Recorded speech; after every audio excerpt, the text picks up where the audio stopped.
Одно из самых красивых зданий, расположенных на улице Пушкина, аккурат в центре солнечной столицы Абхазии, было выделено Национальной картинной галереей президентом Владиславом Ардзембо в 1999 году. В разные периоды это двухэтажное строение, ныне полуразрушенное, вмещало в себя то мужскую, то женскую гимназии, поликлинику, медучилище и даже туберкулезный диспансер.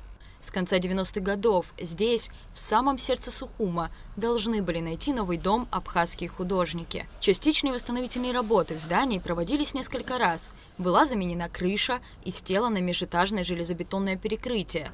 После трагичного пожара, случившегося в выставочном зале республики, после утери драгоценных полотен художников, здание Национальной картинной галереи решено частично восстановить. В пятницу приступили к уборке территории, к очистке. Здесь первый этаж очень безобразно был, мусора столько. Но человек 10 работают. Сейчас вы видите, все вручную практически за эти 2 дня убрали. Там есть остатки, еще доберем. Вокруг очень много хлама было. Техника работала 2 дня. Почти большую часть убрали. Еще 2 дня надо нам, чтобы это завершить. 3 больших помещения, так скажем, 2 большие под реставрацию и под работ, которые здесь находятся, мы должны туда перевести.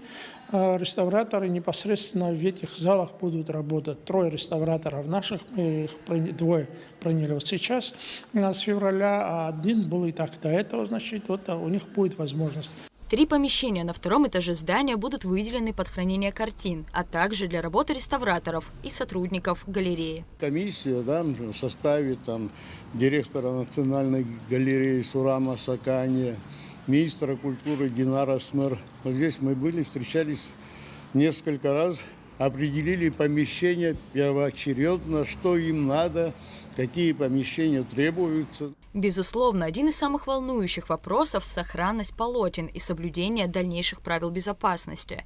По словам Руслана Тванба и Сурама Сакания, все необходимые меры обязательно будут соблюдены и, конечно же, будут созданы особые условия хранения полотен. Мы даже вот такие старинные здания, где там преобладает, допустим, дерево, деревянные изделия.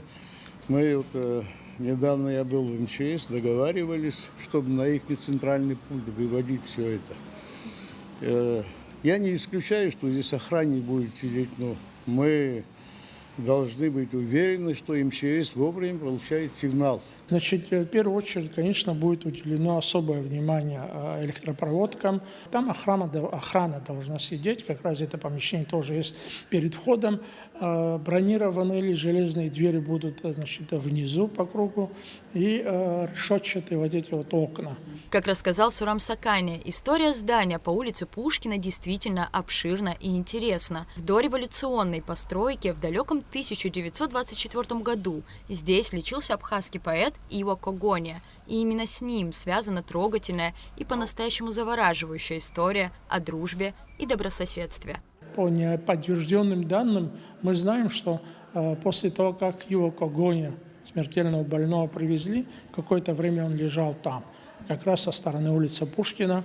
И на этой улице конники из села Джгярды и других значит, сел приезжали. Почему? Потому что он очень любил конный спорт. И для него, для больного человека, там сделали некое такое импровизированное игрище или игру. На данный момент процесс реставрации картин все еще ведется. Необходимо в России закупать нужное оборудование и материалы, которых нет в наличии в республике. Говорят, искусство и культура воспитывают нации.